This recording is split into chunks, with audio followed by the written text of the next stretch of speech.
Yet you dare to wander around like this. Are you not afraid of dying? Dayon also added, young lady, your luck is great indeed. If it weren't for this young man's extraordinary medical skills, you wouldn't have made it today. Alithia's face was still flushed red, involuntarily recalling the feeling of lying across this handsome young man's body. But hearing everyone talk, she understood what had happened and immediately replied, thank you. My name is Alithia. May I know how to address you? Dayon smiled. How shall we address our young friend? My name is Otto. At this, Otto turned to Alithia. Miss Clarence, you should rest first. Your condition is still dangerous. Even though you've recovered, there's always the risk of a relapse. It's best if you lie down until we reach the station. Then you should go to the hospital for treatment. But how can I find you later? Find me? No need. Really. It's nothing much. You'd better focus on recuperating. The train conductor chimed in. Indeed, Miss Clarence. We have a private luxury berth on this train. Go and rest. But Alithia looked at Otto firmly. Mr. Andrew, please leave me your contact information. Dayon also added, Xiao Andrew, why don't you give Miss Clarence your phone number? I think she won't leave unless you do. Leaving his number, Otto was about to return to his compartment. Then Dayon stopped him. Xiao Andrew, pardon me for asking, but could we exchange contact information? Next to him, Little Zhang's face lit up with envy, and many onlookers felt envious too. The miracle doctor of Jiangzhou, Dayon, actually initiated exchanging contacts. This young man is set for a bright future with old Clarence's patronage. Don't misunderstand, Xiao Andrew. I just feel that your medical skills are extraordinary. When you're free, we could exchange knowledge. Thinking about it, Otto realized he had come down the mountain to intern anyway. Sharing medical knowledge is learning. So, he exchanged contact details with Dayon. Old Clarence, I'll be reporting to Jiangzhou Hospital in a few days. What? You're also joining Jiangzhou Hospital? Clarence Settlejiang exclaimed. Kevin was even more astonished. Giannis Andrew, you're here to report to Jiangzhou Hospital? Dayon laughed heartily. Good. Isn't this perfect? Let me accompany you to register. Upon learning that Otto was heading to Jiangzhou Hospital too, Dayon and Kevin became even more enthusiastic. Arranged by the train conductor, their seats were temporarily adjusted closer together, with only 20 minutes left before arrival. Everyone else willingly provided convenience.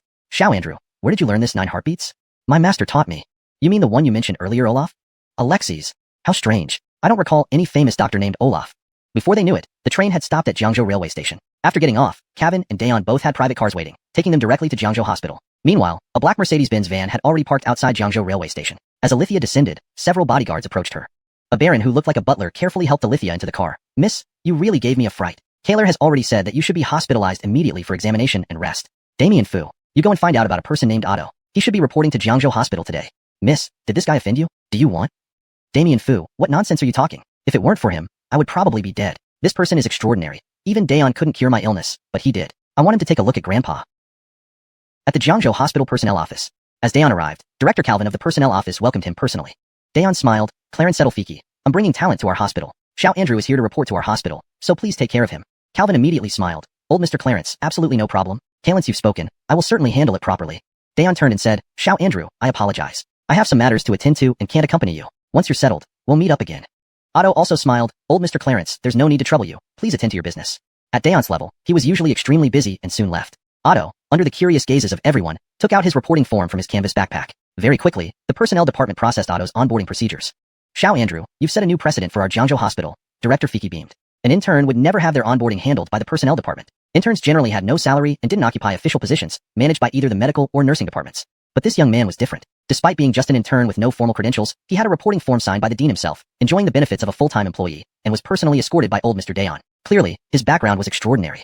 If you have any issues in the future, come straight to me. If I can help, I definitely will. Director Fiki affectionately patted Otto on the shoulder. Director Fiki, Otto spoke. Director Fiki immediately put on a stern face. Why call me Director Fiki? Call me Calvin, or Giannis 1. Giannis 1, can I leave now? Otto was a bit anxious because today was November 11th, and he didn't want to miss his blind date. Chapter 4, Sabotaged Blind Date. Stepping out of the door, Otto rushed to the roadside and flagged down a motorbike taxi, Giannis, to the corner cafe. The wind was so strong that it turned his cool hairstyle into a slick back. 20 yuan. Don't cheat me. I know this area well. When we came here just now, you could have turned left but you went straight for 3 more blocks, then turned left again, added 2 more blocks, and finally made a right turn. It shouldn't cost more than 10 yuan. Take it or leave it. The motorbike driver was taken aback, forcing a smile. Giannis, you're a local? Not at all. Otto remained calm, pointing at his head. But you can't fool me. Entering the corner cafe, Otto pulled out a copy of Good Prescriptions for Women from his backpack and began scanning the room with his eyes. After a moment, Otto smiled, stood up straight, and gave his hair a quick pat before adjusting his clothes and walked over. Hello, I'm here for the blind date. Facing him was a woman in her early 20s, dressed in simple casual wear with a purple mid-length down jacket placed beside her. On the table were several medical books, with Good Prescriptions for Women on top. She had long hair cascading over her shoulders and looked quite attractive. Otto felt that she was almost good enough for him. However, this girl emitted a cold attitude.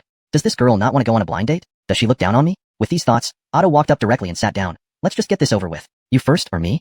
He had a bad feeling that the girl would say something unpleasant next, so Otto decided to be preemptive. Otto spoke immediately. I'm Otto. I'm 22 years old, currently an official employee of Jiangzhou Hospital, and I'm being groomed as key reserve staff. Director Fiki personally welcomed me today, and Dayon even saw me through registration. Surely my future will be bright. My requirements are simple. You need to provide the house and add my name to the deed. As for the car, it doesn't need to be too fancy. BMW, Benz, or Audi, BBA, is fine. That's enough for commuting. All the family finances must be managed by me. Ideally, we shouldn't live with our parents, as father-in-law relationships can be tricky. We can visit once a week. Regarding dowry, 600,000 yuan should suffice. That's standard in Jiangzhou. Saying this, Otto leaned back into the sofa with confidence, giving himself a perfect score for this performance. This girl was cold and proud, typical hard-to-deal-with type. Based on his extensive reading experience, he knew he had to assert dominance. Otherwise, he'd embarrass himself. Seeing the surprised looks from people nearby, Otto smirked, sure that his judgment was correct. Just then, the cafe doors opened, and a young man carrying a bouquet of blue roses walked in. Jerry Yankian. The man holding the roses approached, speaking gently and with a pleading tone. Esau, I told you, I have a boyfriend. This is my boyfriend, Otto. We are already talking about marriage. Leave me alone. Her voice was icy but had a natural allure. No way. We barely know each other. 10 minutes ago, we didn't even meet. Even now, we don't really know each other. I only learned her name just now. Otto immediately shrugged off the girl's hand, firmly denying any connection. Wanted me as a shield? To make others hate me and force me to deal with this small fry? Out of the question.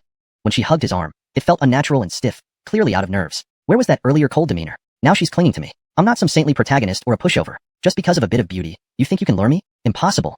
Haha, Jerry Yankian. You can do better than this guy? Esau laughed contemptuously. At that moment, the girl named Jerry Yankian suddenly turned to look at Otto. You wanted a house? I have a 3-bedroom flat in Xingling community near Jiangzhou Hospital, around 190 square meters. Your name can be added right away. As for cars, if BBA means BMW, Mercedes-Benz, and Audi, I don't have those. But I own a Porsche 718. Does that count as BBA? After we get married, we'll live on our own. My parents and family members don't live here. They have their place to stay. We can visit them weekly or not. As for the 600,000 yuan dowry? As she spoke, Amina took out a wallet from her backpack, grabbed a Xiao bank card, and slapped it on the table. This is my accumulated lucky money over the years. I haven't calculated the exact amount, but it's definitely more than 600,000 yuan. My name is Amina. The author of this book, Good Prescriptions for Women, Adam Zimming, is my ancestor. I'm 21 years old, studying traditional Chinese medicine at Jiangzhou University of Chinese Medicine. I'm currently an intern at Jiangzhou Hospital. If there are no issues, we can go to the Civil Affairs Bureau right now for registration. Amina looked at Otto with fury and defiance in her eyes. All the conditions you mentioned, I've fulfilled. Are you backing out as a man? This stunned Otto and Esau. It also left all the guests in the corner cafe speechless. People working late hours on laptops nearby opened their mouths wide in disbelief. They almost wanted to beat their chests in frustration. Pinch me. Tell me this isn't real. Ouch, you really pinched. I can't believe it either. A bit too hard. Is this how blind dates work these days? How much dowry would be enough for me?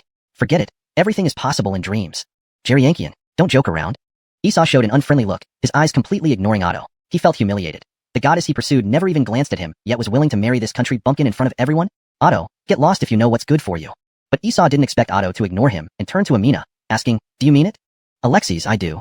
Then let's go. First to the housing authority to add your name, then straight to the registry office. Otto sneered, slipping the bank card into his pocket and casually asked, honey, what's the pin for the bank card? You want to play? I'll play along. As Otto and Amina left, the door of the corner cafe opened again. A woman wearing a well-fitted suit walked in confidently.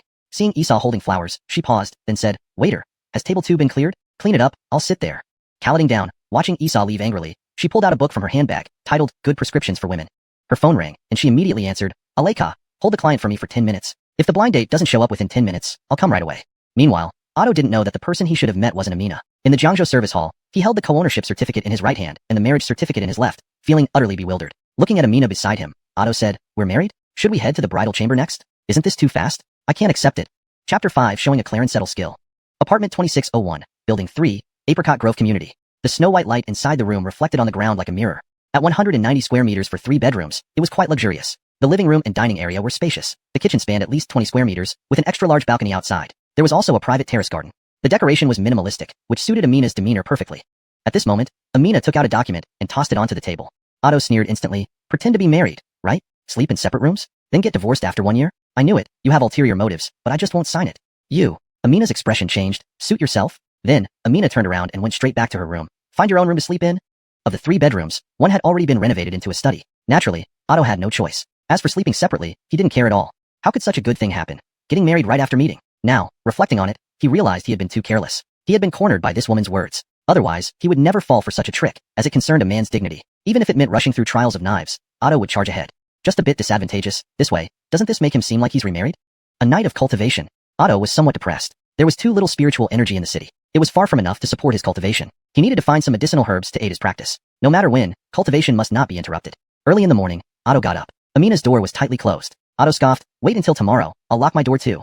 After washing up, he went downstairs to buy breakfast, 2 baozi, 2 youtiao, and a cup of soy milk. Thinking about it, Otto added another baozi, a cup of soy milk, and a xiaomai. Walking home with the bag, Amina had already risen. Looking at Otto, she clearly froze, then seemed to remember something. Good morning. Otto greeted with a smile. But Amina walked into the bathroom without looking back, and soon came the sounds of her